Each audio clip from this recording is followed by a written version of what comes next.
Manx Radio's 1 to 3, tended by Ramsey Garden Centre. Claire Cubberly, Dementia Advisor, Alzheimer's Society. And Claire, it's lovely to speak with you. And one of the reasons I wanted to talk to you is that September has been, we're almost at the end of it now, but it has been Alzheimer's Awareness Month. But do you know what? It's not about a month for you, is it? Because this is an all year round project for you, really, isn't it? It is indeed, yes. Alzheimer's, obviously, people are living with all year round. And we at the Alzheimer's Society want to raise awareness in our community and develop dementia-friendly communities. So we are year-long delivering our Dementia Friends sessions to build that awareness and understanding of dementia. Because it's a very, very complicated illness, isn't it? I mean, we were just talking off air then. There's so many elements to it. It is multifaceted, isn't it? It is, yes. People generally think it's about losing your memory. But if you think about your brain and how much it controls, and when it's interrupted by a disease like dementia, then it struggles to do all that it needs to do. And so it's multifaceted, and many aspects of the person's life is interrupted by dementia. So tell us a little bit then about what some of the other sort of elements of it are, because as you said, it's not just about sort of losing your memory. So what other things can happen? So people will discover that they'll have issues with sequencing, knowing how to do things in an ordered pattern. They may find then eventually mobility might be an issue. So coordination, motor skills, being able to open things, close things becomes a difficulty for them. And also then personality. So there'll be changes in person's personality, and they may become unrecognisable to their family members, and they regress. So they may go back in time and be living in a different part of their life, maybe in their 20s, 30s, and be mentioning things from that area of their life.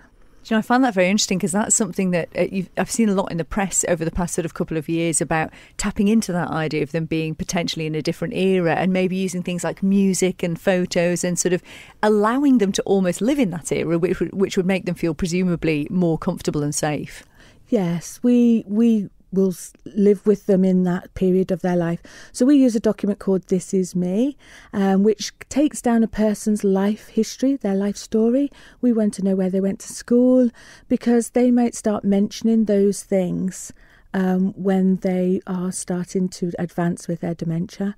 And when they're mentioning those, we want to be able to live in that period of time with them to help them stay settled, to help them feel safe and secure, because we understand what they're talking about and we can keep them relevant in that time. And as a society, you offer some excellent services, which they're not just for the person who has the illness, they're also for the carers, aren't they? Because that's one of the most challenging things, really. Yeah, so as dementia advisors, we visit people at home, we get to know them, we get to develop a relationship with them, build a trust, and then we can help that carer on the journey. We call it a journey because dementia can last for many years, and so they will have many changes, and we help them understand what is happening at each stage of that journey, and how to respond, how to relate to their person who is changing and their loved one who is now altering, and help them understand what's happening in their life at that point. And I know you've been very busy this past month, and you've been holding a number of different events, haven't you? It's been a walk and all sorts of things. Tell us a bit about what you've been doing. Yeah, so last Sunday we managed to get a window in the weather where we had calm and we didn't have the rain because there was another storm was coming in, and we managed to hold a memory walk. So we started at the Bottleneck car park. We walked all the way to the other end at Summerland, and we thought people would want to lift back from there, but actually they all walked back. So that was amazing. Those that were able to took the challenge and walked back again as well. We were grateful to have help from the Onchan Rotary Club to make it happen, because there's just the two of us on the island for the society. So it was great to have support from the Onchan Rotary Club, who were great at being car drivers to get people back should they want the lift, and stewards. And we also had Royal Bank of Scotland helped us steward the walk, because it's quite a distance to cover, and make sure everyone was safe and had a point of contact. But the walk obviously was to raise money, but primarily was to raise awareness. We wanted people to know that we were out there and walking for them, and to let them know that, you know, there are people in their community that stand by them and want to support them. And I think support is one of the most important things dealing with this, isn't it? Because it can be a very, very challenging thing for carers and families, we've just been saying. And you have a service called Dementia Friends, don't you? Tell us about that. Yeah, so our Dementia Friends is a strand of the Alzheimer Society work that was developed by people who live with dementia, and they have 5 key messages within that session. We deliver that to many community groups, and one of the key, or a few of the key messages are that dementia is not a natural part of ageing, that it isn't just about losing your memory.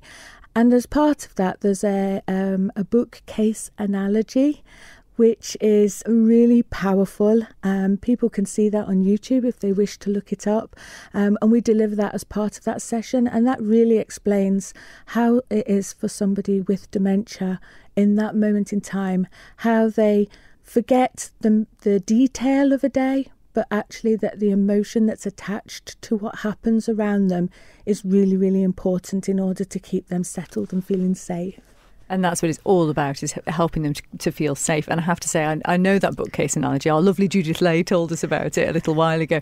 And it is extraordinary the way it's explained, just the idea that, you know, sort of parts of your memory in your life are these different books, and they might fall off the shelf, some from the top shelf, some from the bottom shelf, and then you might try and put them back in the wrong order. And so things will sort of mix and match. It is brilliant. If you get a chance to go and watch that on YouTube, please do.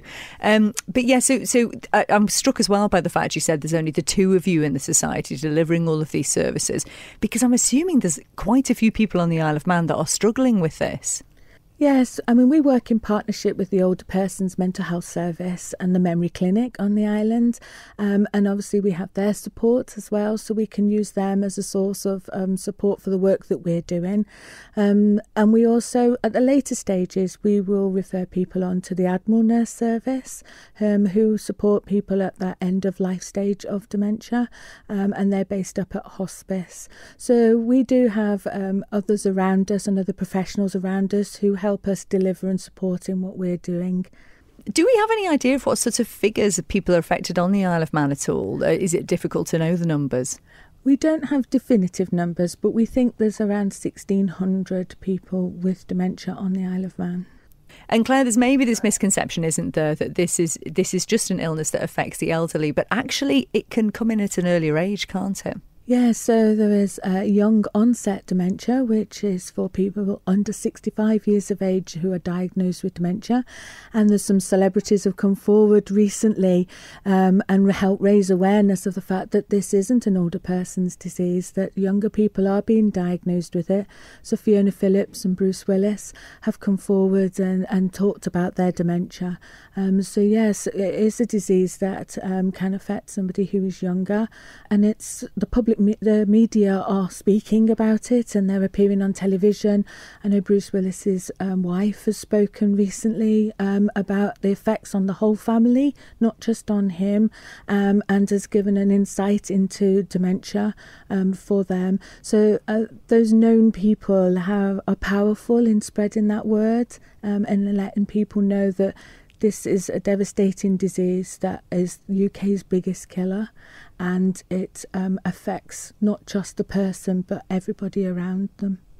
Well then, let's say, what sort of advice might you have for someone then who's maybe their loved one is experiencing something that is sort of maybe the early stages of dementia? What sort of advice might you have?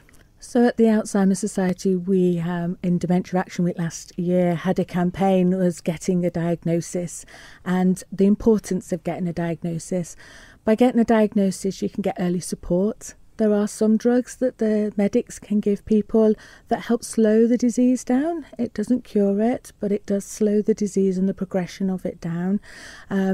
Plus also we can come in and people can come in around them and offer them the early understanding of what the disease is, what it's going to do, and that just helps them start to live their life again, because otherwise they can be living with doubt and misunderstanding of what this disease is going to do, and they can start to do the things that they wish to do, rather than sitting there and thinking, I can't do something anymore. What might some of the signs and symptoms be that we should be looking out for?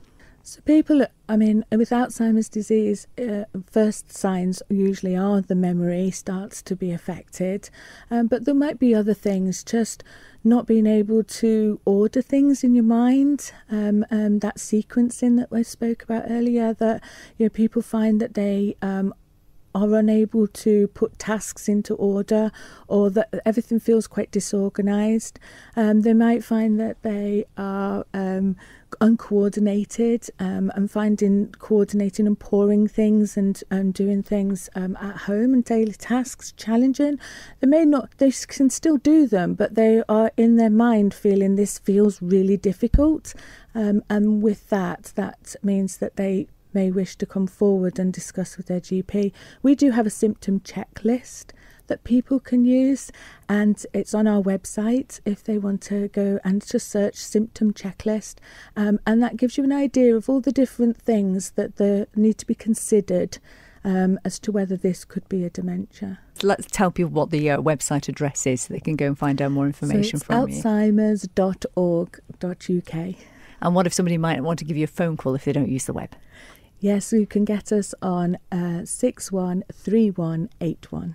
Lovely, Claire. It's lovely chatting with you, and thank you very much. And as I said, I know it's been Alzheimer's Awareness Month, but as we said, this is something that is ongoing throughout the year for many people. So if you are dealing with this at the moment, we just want to send you love, and do get in touch with the Alzheimer's Society. They will be able to help you.